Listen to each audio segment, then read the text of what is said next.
ఇంకా రాలా ఇప్పుడే రాలా తెలంగాణ చూస్తా అకౌంట్ లో కదా పడేది. ఒక్క నిమిషం 1 by 1 ఏంటండి దోశ మ్యాటర్ కావాలా? అది రాలేదు బయటికి. దోశ మ్యాటర్ కావాలా చెప్పనా? ఓకే ఆ చీజ్ దోశ ప్లేన్ దోశగా చెబుతానండి. ఏమి లేదండి అక్కడ జరిగింది. బేసిక్గా బిగ్ బాస్ ఈ సంవత్సరం టైమర్ పెట్టాడు, అది అందరికీ తెలిసిందే కదా. టైం అయిపోతుందని చెప్పి దోశ గురించి యూట్యూబ్ ఛానల్ తింటూ మాట్లాడతాను అనుకున్నా, కానీ ఈ రకంగా బిగ్ బాస్లో దోశ గురించి మాట్లాడతాను నేను అనుకోలేదయ్యా. Okay done. అక్కడ జరిగింది ఏంటంటే ప్రేరణ గారు దోశలు వేస్తున్నారు, రోహిణి గారు వచ్చి దోశ అడిగారు. దోశ అడిగినప్పుడు ఒక నిమిషం బేసిక్గా అక్కడ చెప్పింది ఏంటంటే ప్లేన్ తినేవాళ్ళు చీజ్ తినేవాళ్ళు సపరేట్గా ఉన్నారు.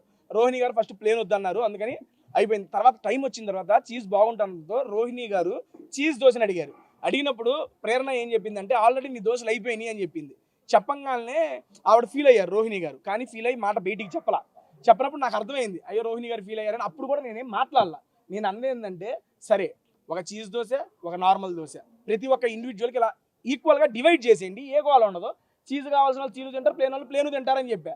ఇక దాని దగ్గర స్టార్ట్ అయినప్పుడు రోహిణి గారు ప్రేరణ అక్కడ అయిపోయింది, అక్కడ స్టార్ట్ అయిపోయింది. దాని తర్వాత ఏమైందంటే రోహిణి గారు ప్రేరణతో ఏం చెప్పిందంటే అమ్మా నువ్వు మెగా చీఫ్ ఉన్నప్పుడు ప్రేరణ గారికి గొడవలు అయినాయి కదా.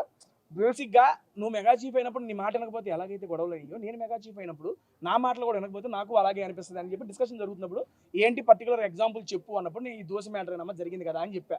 అక్కడ నుండి అది చిలికి గాలివాన్ అయ్యింది. అసలు అది బయటకు వచ్చిద్దని కూడా తెలియదు. ఇప్పుడు మీరు అడుగుతుంటే ఓహో వచ్చిందా అనుకుంటున్నా.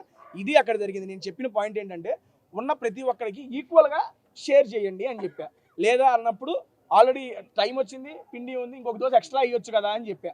అది అక్కడ జరిగింది. మీకు ఏమొచ్చిందో ఏంటో నాకు తెలియదు. ఏమండి బేసిక్గా తను నేను ఇందాక స్టేజ్ మీద కూడా నాకు సార్ కదా చెప్పా, ఆట పరంగా మంచిగా ఆడుతుంది, చాలా బాగా తన పాయింట్స్ కూడా పెడుతుంది. మాట తీరు పరంగా కొంచెం మార్చుకొని ఉంటే అది తనకి ఇంకా ఫినాలేకి వెళ్తానికి ఉపయోగపడిద్దని నా సలహా కూడా చెప్పా. చాలా మంచి అమ్మాయి, నాకు ఇంట్లోకి వెళ్ళంగానే కనెక్ట్ అయ్యి నా అమ్మాయి చాలా బాగుంది, పెళ్ళి అయిపోయింది, మనం ఏం చేయలేములే కానీ పాపం చాలా మంచి అమ్మాయి.